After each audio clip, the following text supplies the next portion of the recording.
It was the golden age of arcades. In a matter of just 2 years, the number of dedicated arcades nearly doubled across the United States. Arcade cabinets were everywhere: supermarkets, doctor's office, restaurants, and more. And among the games released during this period were some of the most noted games in history: Pac-Man, Donkey Kong, Space Invaders, and of course today's topic, Missile Command. Released in July of 1980, Missile Command was one of the more popular cabinets released during this time. So let's talk about it. Stick around and join us for today's ballistic trip down memory card lane.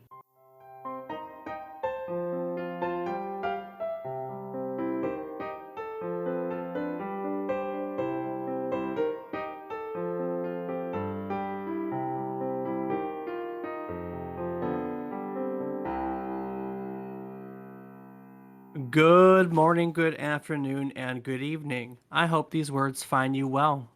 Hello and welcome to the 44th episode of our video game nostalgia podcast, A Trip Down Memory Card Lane. Each week, we take a look back at one game released during the current week in gaming history, and we talk about it. While doing so, we hope to teach you something new about the game, what it took from the world and its inspiration, or what it gave back to it in its legacy. Today, we're going to be talking about Missile Command, released as an arcade cabinet in July of 1980. And while doing so, we're going to teach you a little bit about the golden age of arcades from which it came. If you're joining us for the first time, welcome.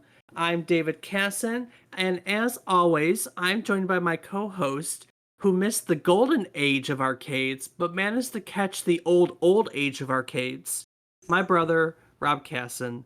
Rob, how's that old age treating you? Well, Dave, it's getting pretty old. Arcades have been Ah, around for a long ah, time. ah. Oh, I'm the old one. Now we have all the new fancy arcades, although you can still find some of the arcades, including the one we're talking about today, you know?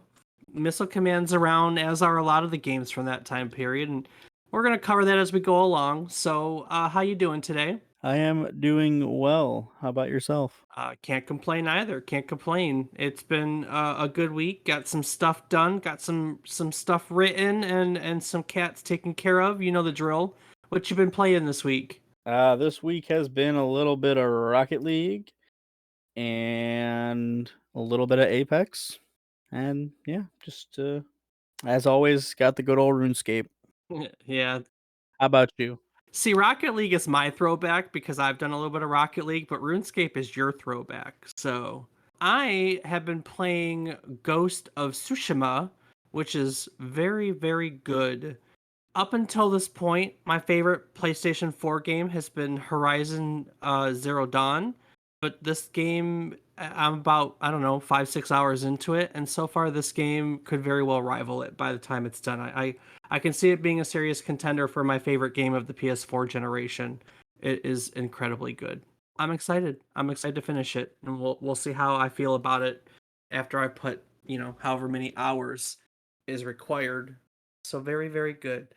But we aren't here to talk about ghosts. Look, in case for our listeners, I have a number of foster kittens I share an office with right now, and I'm letting them play wild right now, and they are crawling all over. So I apologize if I yelp out, because at that very moment, a cat caught me. Anyway, so today we are talking about the golden age of arcades and Missile Command, and we've talked about a few arcade cabinets from just before the golden age of arcades. And I've tapped, like Pac-Man's from the golden age of arcades. We did Pac-Man once. And so as a result, I kind of want to touch base on the golden age of arcades. Real quick primer in it, a little history lesson. Because the golden age of arcades was what was perhaps the first, period of commercial success that the video game industry had ever seen. It started in the late 1970s, and it was basically a period of incredibly rapid growth for the video game industry. We saw technological improvement, we saw its cultural influence increase, and frankly, we saw the amount of money it was bringing in increase very much. The golden age of arcades is typically seen as beginning with the release of Space Invaders. Space Invaders was released in 1978, but it really started to gain popularity in 1979. So 1979 till about 1983 is generally accepted as the golden age of arcades. And then, of course, in 1983, that's when the home consoles began their dominance, and coin-op arcades lost their prominence, right? So, as Space Invaders and other games became more popular, arcade cabinets really started to show up outside of their traditional locations, which were bowling alleys and bars, things like that. But as arcades got more popular, you started to see them everywhere. They were in supermarkets, they were in restaurants, liquor stores, gas stations. Rob, you and I have talked about playing them in the doctor's office. At least I've played them in doctor's office, right? Yeah, you've definitely talked about that before. Can you think of any weird place like that that you've played? Or I mean, we used to go camping and arcades were there. How about you? Are there any weird places you've stumbled across them before? Not that I can think of that you haven't already touched on. I mean, Yeah, I no. mean, arcades weren't as much of a thing once you got to gaming age. So, aside from this, of course, arcades themselves. I mean, we're talking about arcade cabinets, but arcades, big places you could go and play multiple arcades, became very prominent. Between 1980 and 1982, the number of dedicated arcades nearly doubled. I mean, at that period, they added a little over 10,000 dedicated arcades across the United States. So at this point, it was estimated that there were about 24,000 full arcades, 400,000 street arcade locations, and about 1.5 million arcade machines active across the entire United States. And it was basically a financial windfall for this industry. Arcade machine sales in 1978 only amounted to about 50 million, only, right? Mhm. But by 1981, they sold about $900 million worth of arcade cabinets. That's almost $1 billion in sales in 1981 dollars. Wow. I know, right? And these arcades were making bank too. So in 1980, revenue generated from corners and arcades was about $2.8 billion. $2.8 billion in arcades, in quarters. In quarters. Quarters. In 1981, it was estimated that they made more than $7 billion. $7 billion in quarters in 1981. The amount of change the United States government had to have been minting to sustain this industry just kind of blows my mind. What do you mean the mint, Dave? Obviously, everyone was just pulling them from under the couch cushions. Or from behind their ear, right? Or that. And then in 1982, kind of the heyday of the golden age of arcades, the estimated revenue of quarters was over $8 billion, which was more than both pop music and Hollywood films combined. Pop music that year brought in about $4 billion, and Hollywood films only brought in about $3 billion. So video games as an industry in 1982 outdid music, and it outdid the movie industry put together. We talk about video games nowadays being one of the biggest entertainment industries, but the truth is way back in 1981, this trend had already started. It boggles my mind to think of 8 billion, 8 billion with a B. That's billion with a B. I mean, good lord, that's Amazon money. Well, Amazon money is like hundreds of billions, but you get my point. Yeah. And like I noted, the technology did well here. This was the era when microprocessors became common instead of the circuit boards. We've talked about earlier games like Computer Space and the driving game Nürburgring that were just a bunch of computer circuit boards. And so, like, microprocessors was common for them.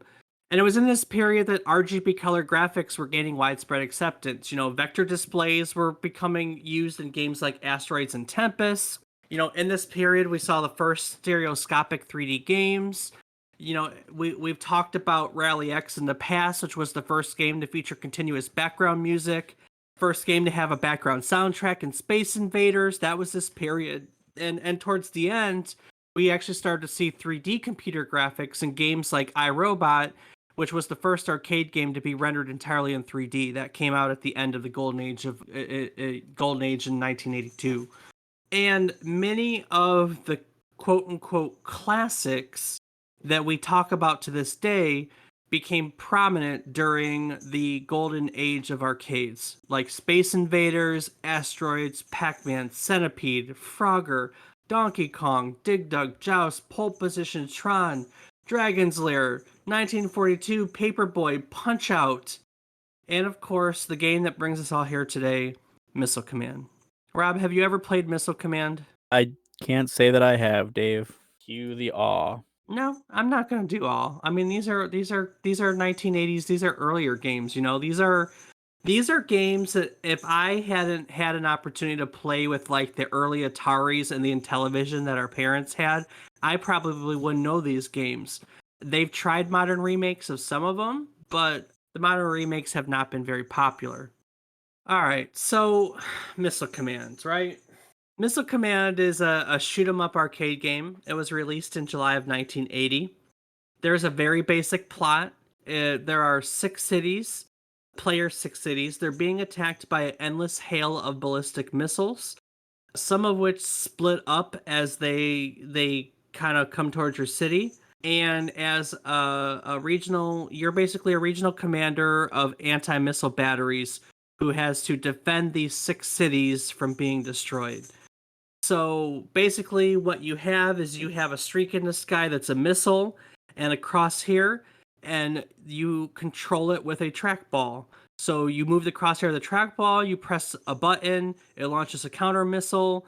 If the counter missile hits the missile coming to you, it explodes. Sometimes it splits up into other missiles, and eventually it's gone. And basically, you just have to keep doing this until each it's like waves, right? There's so many missiles in each waves, and you either get overwhelmed and your city gets destroyed, or you destroy all the missiles and you move on to the next stage. Basically, each game has a series of levels. They increase in difficulty as you go along, and each level has a set number of incoming missiles. And that's it. It just gets harder, faster with more missiles as you go along. The level ends when either you destroy all the missiles or they destroy all the city. You have limited missiles. If you run out of missiles, you really know you don't have any more control over the level. It continues going until they run out of missiles or your entire city gets destroyed. So you can technically get through a level, if they don't destroy your entire city, even if you've run out of missiles. So some of it's a little bit of luck, and that's it. The game ends when all six cities are destroyed, or you get bonus cities at certain points. I don't remember where the points are. It's probably like a million or something like that. 12,000 points. Destroyed cities are rebuilt at 12,000 points. Ask and ye shall receive. Thank you, internet. So this is one of those early games where there's really no way to win it. The game just keeps going faster, and you get more missiles as time goes on, and so it's really just a contest to see how long you can survive. When the game ends, this game says the end instead of game over, and the implication there, according to the game's designer, was that in the end all is lost. There is no winner. Kind of interesting, huh? That's dark as fuck. Whoa, we're not at the dark point yet. It's worse. Do you know what the Cold War is? Like, have you ever really been taught about the Cold War? I guess it's a fair question, but like, yeah, Dave, absolutely. We learned about the Cold War. Okay, well, The I'm Iron Curtain came down, thank baby. thank you. So you do know about the Cold War. So this game was designed during 1980, which was the height of the Cold War. Okay, and when it was originally designed, its designer was Dave Thurer, and Dave Thurer is one of the early designers of a lot of these games. He made Tempest and those are his two most popular ones. He made these cities to represent six cities in California, which were Eureka, San Francisco, San Luis, Santa Barbara, Los Angeles, and San Diego. And while programming the game, he admitted, in a later interview, that he suffered nightmares of these cities being destroyed in a nuclear blast because that was the concept of the game. That these were missiles. This game is literally the Cold War in video game form. It was a reality that all these people were faced with at the time. And so yeah, you're right. It's absolutely dark. It's incredibly dark.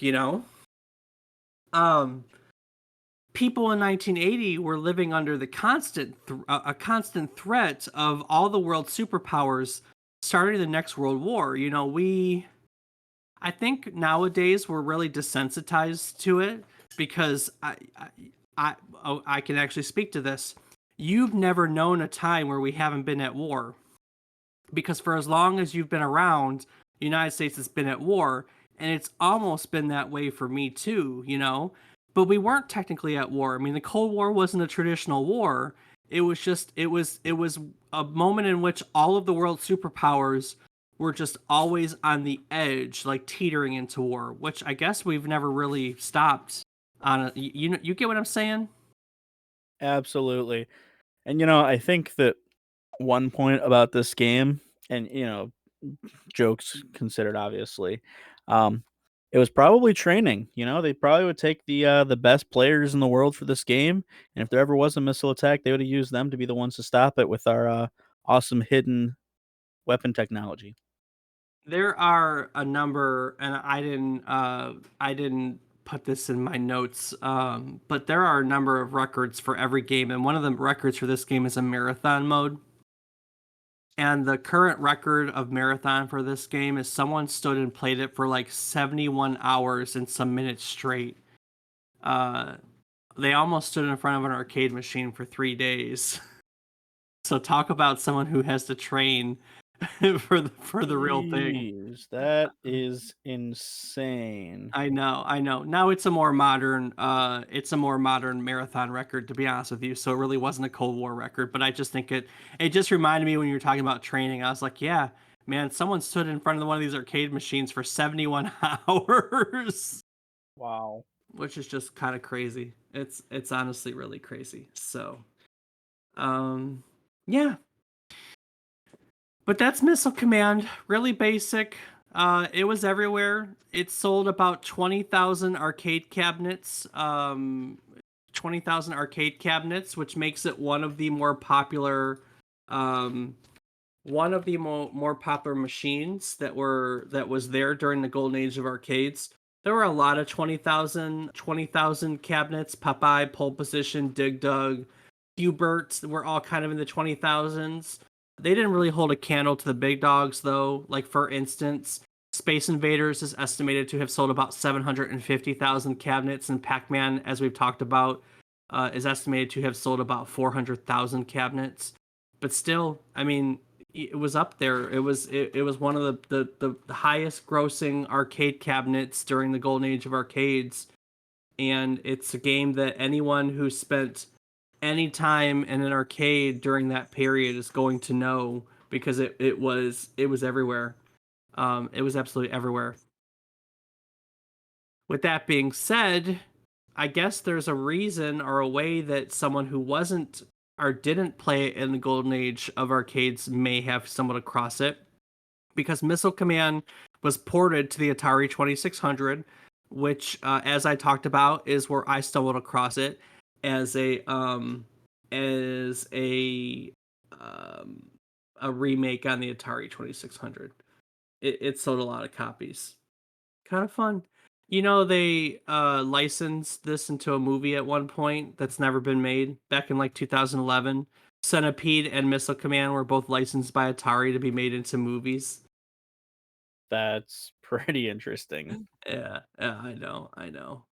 Also, if you ever play Fallout 4, there's a clone of this game on your Pip Boy that you could go play. So anyone who wants to play it, more modern version.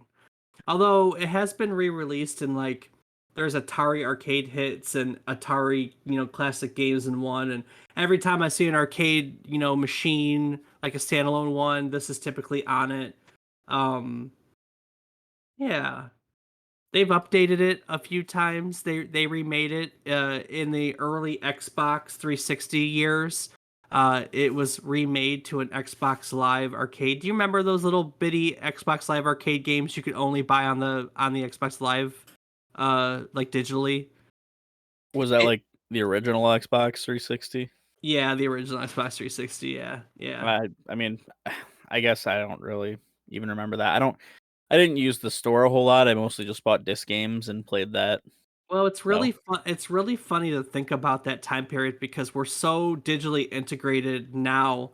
But back then, like the Xbox Live Arcade was new. Like we bought with points, and we couldn't wrap our head around the points at the time. And it's just really funny for me to think about this stuff. So with that being said, I will tell you, it's pretty impossible to find reviews, critic reviews, user reviews are tough too from games during the 70s because, we didn't have the internet and write everything down.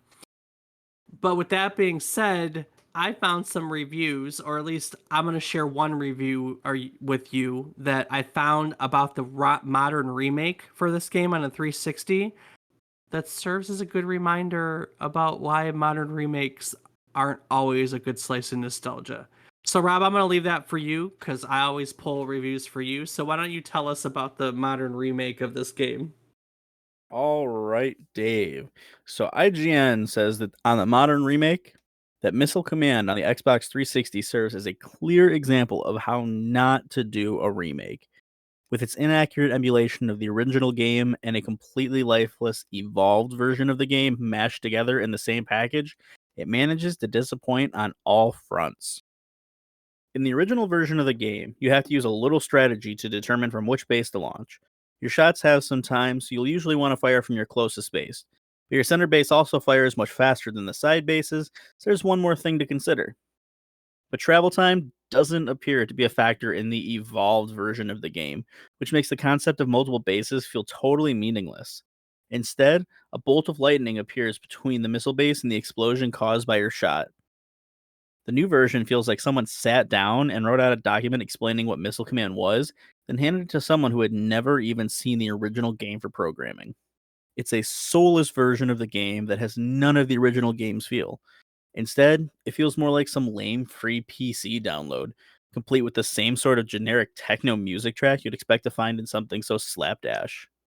To add insult to injury, the original mode doesn't play especially well either. The arcade version of the game operates with a trackball, which makes your cursor movement feel sort of like a mouse. The Xbox 360 analog stick isn't up for the challenge, and the faster later levels of the game are much, much harder as a result. On top of that, the sound effects aren't accurate when compared to the arcade original either. As a note, don't play the modern remake on a Xbox 360 arcade. I don't even know if you can still get it, to be honest with you. I don't know if they migrated that over. No, they migrate a lot of those arcades over to the Xbox One and subsequent whatchamacallits. I know it was also on the iPhone. It was an app. I know it's there. And actually, I'm kind of looking. There is a new remake that was just released in May of last year, March of last year. It's also on the Switch. It's on Steam. There you go. You can get the game on Steam. And you can also get it on the new Atari VCS. Speaking of which, have you seen the Atari VCS yet? Do you even know what that is? Isn't that the thing you put the tapes in to watch on TV? Ah, that's a VCR. Ah, ah, ah. No, the Atari VCS is the new Atari console that Lily just released. Uh, it looks nice, but its reviews have been just okay. I don't know, neat concept, but apparently they need to work on it. So yeah, so don't play the modern remake on 360. Maybe go play the modern remake that just came out that I admittedly didn't really look at yet. So I'm kind of excited because now I'm actually gonna go look at that. Let's see, what's it? What? It's the summer Steam sale right now. So, Missile Command. Missile Command Recharge is $1.49 right now on the Steam store. Go buy it. And it's got very positive reviews. So apparently some people really like the new one. All right, Rob. Well, I pulled one user review. That's about what I could find about the classic version of Missile Command. So why don't you tell us what a Game Boy Color has to say? I don't know.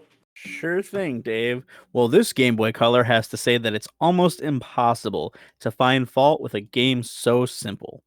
You have control of a spot that shoots missiles to shoot down some incoming hostile missiles. Simple enough. but you have to be on your toes because the missiles aren't interested in you, but your cities. You have 6 cities to protect. Once all those cities are destroyed, game over. But it speeds up with each level. Right about now, if you're saying, no sweat, I'll have this beat in no time, then you're a twit. Obviously, this is the kind of game that tends to almost go on forever. My best is 13,000 something. But from what I've read, it has a glitch that stops somewhere around 2 million. But it would take superhuman reflexes to go that high. Still, it's fun and has great replay value. Thumbs up here. It does have a glitch, indeed. Um, once you get to 810,000 points, apparently you get, you know how when I said before that every 12,000 points you get a city rebuilt? Yeah. So when you hit 810,000 points and then every million points afterwards, you apparently get 176 cities added for some whatever reason. And that's how people can carry on playing for several hours, is that they keep they keep doing this. And then at some later stages the speed of missiles increases greatly. So on like the 256 screen where most of these old games had issues, the scoring increases by 256 times the base value. So on those stages, it was very easy to earn over 1,000,000 points and get all of those cities. And then at 256, it resets itself because that's its integer limit, and goes back to like the first stage with the score, your score and your save cities, but you're back to the speed of the first one. So basically, every 256 stages, you can get a ton of cities and then reset back to the beginning with 1,000,000 more lives, is kind of the glitch he's talking about. So, Wow. That feels a little broken. a lot of those old games had little stuff like that. So, 2 up, 2 down, left, right, BA start. that's right. That's exactly right. But yeah, that's pretty much Missile Command, ladies and gentlemen. If you've never played it, $1.50 on Steam is, you hardly have an excuse to not play it because it's $1.50 on Steam. So go play it, go try it. You always need to try the classics. How you can't really understand where we are without knowing where we came from. My add to it is go play it. $1.49 on Steam. You can't beat it. Unless you can find one of those old consoles, then go play it on the old console. How about you, Rob? You got anything to add? No, we think you did pretty well summing it all up, and like Dave said, just give the game a play. Yep.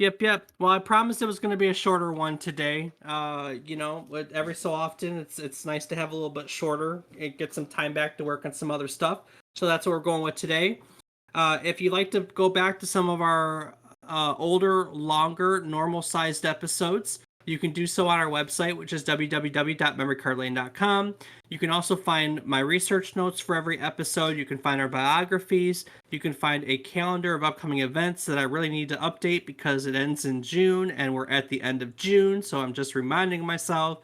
You can also find links to our Discord where you can come and talk to us or come play games with us. And there's also a support link where you can visit our Patreon. For only $2 a month, you can support us and our podcast and our efforts to teach you something new about video games week in and week out. And lastly, you can also find links to our other social media. I am on Twitter as David is wrong, where I post about Rocket League and wish happy birthday to various video games. Rob, remind our listeners what you're doing on social media these days. I can be found on twitch.tv/FATBOIRIPZ. Awesome. Well, on that note, it's time to wrap up the episode. As we start out with, we tell you every week we want to teach you something new about the game, what it takes from the world, or what it gives back to it. And as part of that, we talk about what we learned. Rob, what did you learn today? I learned that there was an arcade game, or an industry, rather. I mean, I just didn't realize that the arcade industry made more than both the popular music and film industry in a given year. That's kind of crazy to think that older games had that much impact in society because, I'm not seeing it at firsthand. It's just crazy to think about. Yeah, I mean they were doing it, man. They were a happening thing as way back in the moment video games took off, they literally took off. So yeah, it's great. I didn't realize they were that big of an industry either. I'm not even gonna lie. I mean, I've looked at the golden age of arcades before, and I'm sure I've read the statistics, but this time I dug a little bit to see about comparisons to other things, and that I threw that in there because that was one of the probably the most eye-opening statistics I found in my research. Was I too didn't realize that it literally eclipsed both Hollywood and the music industry, and I think that's pretty freaking cool. So yeah. Well, that's what I learned. Before I take it out of here, Rob, would you like to add anything else to the conversation? A sure thing, Dave. As always, I just want to take a second to say thank you to everyone for listening. It's fun. We're doing it. Tell us about it or don't. Your choice. But thanks for Yes, listening. exactly, exactly. All right. Well, next week we're gonna be getting Rob the gang together. I already told him last night that they were joining us next week because Rocket League celebrates its 6th birthday, and we play a lot of Rocket League. That we do, Dave. Oh, yeah. So we're gonna celebrate Rocket League's birthday. We'll talk a little bit about Rocket League's roots, see what I can teach the boys about Rocket League, and we're gonna talk a lot about how far it's come in 6 years. So whether or not you like Rocket League, there's bound to be something in there for you. So join us again next week for our rocket-powered flippy cars of a trip down memory card lane. Do the thing. Do do do ba ba boo ah, ya.